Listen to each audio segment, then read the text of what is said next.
What's up? All right, family ghetto news reporter Mary-20 Mary Lee, an originator of rap and inspiration for a whole lot of things that people are gravitating towards just to get a buck. You know, back in the day, they'd be like, pass the buck. You understand? And I believe that's all that's happening with my real life, truths and things of that and other. And the stuff that, I go through just to try and be me, but getting nowhere fast. While everybody else is, you know, they getting the bag, y'all. They is working my story to death. Today is the end of June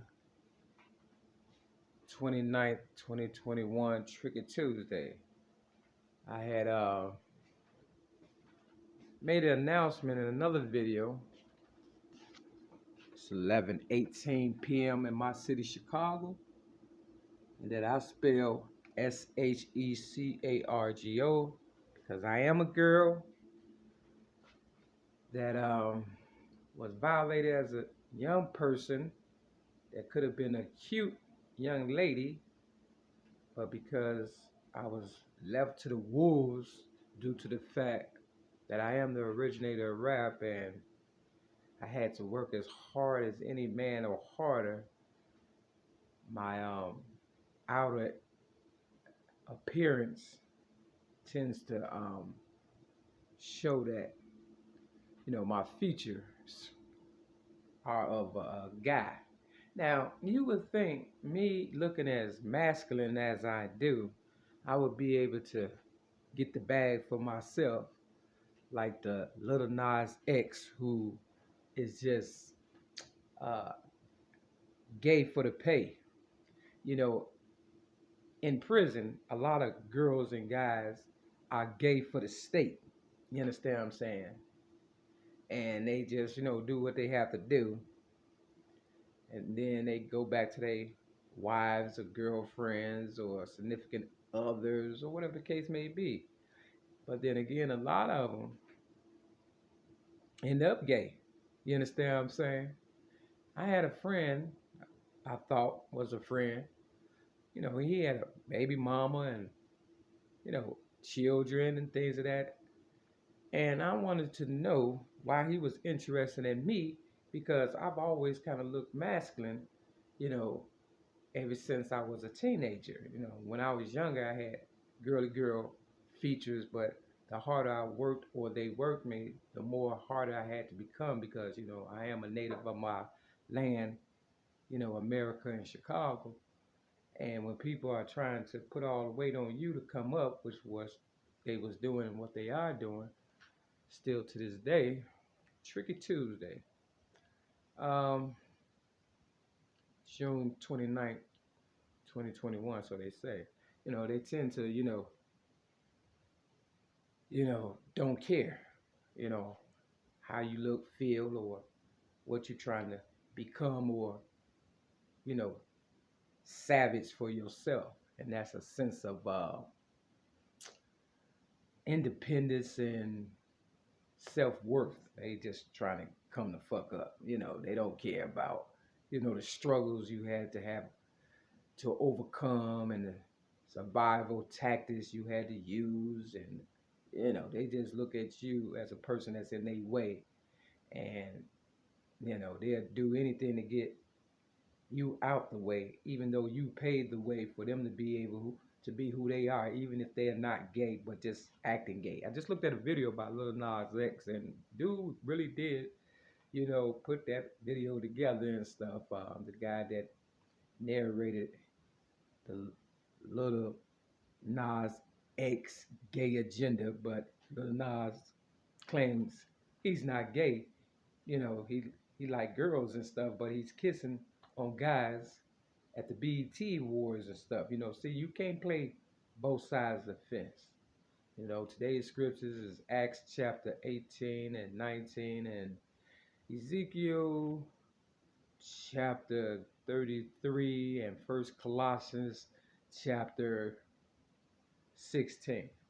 Now, what I can't understand, if I look like a guy and the guys are raping my story like they raped me as a little girl and my mind and my spirituality and my bright ideas, why I couldn't represent, you know, the aggressors that look like me or even the guys and stuff. You understand what I'm saying? See, I could be versatile for real, but they would prefer to get, a little Nas X to, wear lipstick or flamboyant colors and outrageous, you know, costumes or whatever and stuff. And that's not what gay being is supposed to be about. Back in the day when it supposed to had came out in New York, people was trying to be themselves that were really lesbians and gays who were kind of like low key. What happened to like in the military, don't ask, don't tell and stuff. People a little more, you understand what I'm saying? Now, my first ever YouTube video, MAERE-MAK versus the Fat Black Oprah Winfrey, that I posted November 2007, I spoke about, gays, lesbians, transgenders, and everything itself, bestiality and child abuse and, screwing the dead or whatever and stuff. But everything else was pretty much like, y'all stand up, do your thing or whatever and stuff. But I never thought it would be a backlash against me back then and so prevalent today. You understand what I'm saying? I went through hell just to stay alive and stuff. And now the same hell I went through is like all up in my face and stuff. They wasn't all up in my face back then. You understand what I'm saying? And all on the BET Awards acting all, you understand what I'm saying? Not to this extreme. You understand?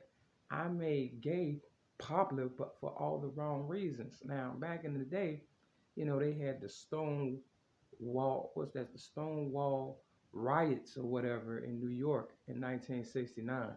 And Illinois were the only people who were acceptance of gays who were getting killed, slaughtered, and, all kind of madness and stuff, and I'm from Chicago, Illinois, and I myself, pushed the gay agenda, in a professional way to the point where, I should have been the face for, the gay agenda. But see, it's not about the gay agenda. It's not about, love. It's about freakish behavior, turning out your children, changing their sex. And Lil Nas X, he's just trying to get paid. He said it in a couple of his, comments or whatever and stuff, But like I said, you can't play both sides of the fence because people gonna pull that whole card before it's over with. It's like you can do all the antics or whatever and stuff, but real gay people, they want to know. And when I was gay and a lesbian, even when I posted my first ever YouTube video, MAERE-MAK vs. Fat Black Oprah Winfrey on November 2007, I was still a lesbian. I only, backed out of this organization and that I feel it is now, and it's ran and organized for people to just, play roles or whatever. I backed out because it was becoming a little too indecisive about what being gay really is, and that is finding somebody that's, your equal, that's the same sex and that has probably gone through some of the things that you have gone through, and you all come together and y'all love each other because of that, because a lot of real gays and lesbians, for real, are child abuse victims. See, if you don't deal with the core or the root of the problem, you still got a dressed up garbage can pretending that they're happy. Gay only means happy.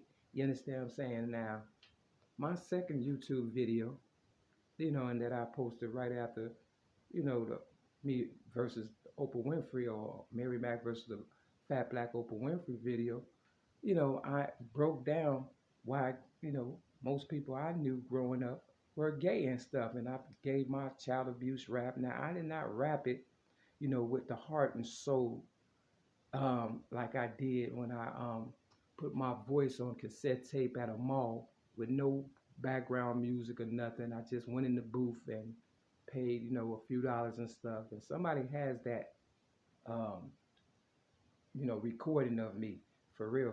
No. And then they came up with Mary J. Blige talking about she was discovered in the mall. All they doing is trolling me and using my ideas and coming up and study coming up. And I look, I ain't got shit. I never had a day at the spa or a brand new car, and I barely got my GED. Now I don't want you to feel sorry for me, but I'm saying when I die, we all die, because see, I would have died for nothing after getting poisoned and ridiculed and railroaded and all this and stuff, because people just going after the bag and stuff. But when all the smoke clears, you understand what I'm saying? Real talk. And y'all end up on a gay plantation with no money, no property, and no prestige. Y'all gonna blame yourself. Don't blame me. See, I said I didn't sell myself out. You sold yourselves out. I didn't sell you out. Y'all sold yourselves out. You understand what I'm saying? Real talk. I got my ass whooped on the west side of Chicago by a teenage guy or whatever, just at Walgreens, minding my business and stuff, you know, and he was with his mother, and it was a setup. They trolled me to try to discredit me and kill me for the agenda that ain't got nothing to do with gay, because if it did, my first ever YouTube video, remember that, for real. So when they do come for you motherfuckers, you will remember. You understand what I'm saying? Included the transgenders and everybody else, and didn't even speak about my personal child abuse experience. You understand what I'm saying? If I was a angry person or whatever, I would have spoke about my child abuse rap first and experiences me being a child abuse victim or whatever and stuff. No, I gave y'all the benefit of the doubt. But yeah, on the west side, you know, I'm trying to get a snack or whatever, and you know, this guy, they set me up, the police, and this gangbanger with a red shirt bumped me or whatever and stuff, wearing red, black, and green. Real talk. You understand what I'm saying? And you know, I said, you know, you bumped me with your cart. Now, first of all, don't no gangbanger run around Walgreens with no cart. You understand what I'm saying? Walgreens is just a place you know, grab a couple of things and go. You ain't going grocery shopping and stuff. But he was trolling, and he hit me with the cart. Next thing you know, I said, excuse me, can you say excuse me? You bumped me. Now, I was fasting, no food for about 9 days, so I ain't had no strength. You understand what I'm saying? Wasn't looking for no fight. That's all I said to the man. And he whooped me like I stole something. You understand what I'm saying? Real talk. These little teenagers out here, yeah. I'm a grown ass lady, 54 right now, but I was like in my 40s or whatever and stuff back then or whatever. You understand what I'm saying? I wasn't bothering him. He beat me on camera because that's how much they care about, you know, me saving them. They don't. They don't care about me. They don't care about themselves. So he walked out like he was the man. Like he put that work in. I got up off the ground with a black eye, doing Black History Month, living at a shelter on the west side called Hope House. And I followed him with no strength and a black eye because I wanted him to see, you know, my eyes. You understand what I'm saying? Real talk. I wanted him to see for himself what he did to me. And when he seen it, he started screaming for his mama. Mama, mama. Telling on his mama. Because see, a lot of y'all are mama boys and you ain't had no real father. But I got up like a man that day. You understand what I'm saying? But I respect the fact that he snitched on his own mama. I'm saying all this to say I put a video out about, you know, I wanted my book, Rhymes, Poems, and Metaphors Plus One Song, and I said I got $2,000 to whoever bring me my book. They don't want me to have that book because that's the truth. You understand what I'm saying? But I can go to the Library of Congress with that same money and get my book. And that's probably going to be my mission. But if you see me in the streets and you got my book and my audios that I was giving away in 2007 and 2008, because everybody got it. They told me on the Cook County Jail, everybody got my book. And I know they do. Just walk up to me and the money is yours. But if you try to take it, you got to kill me. Peace.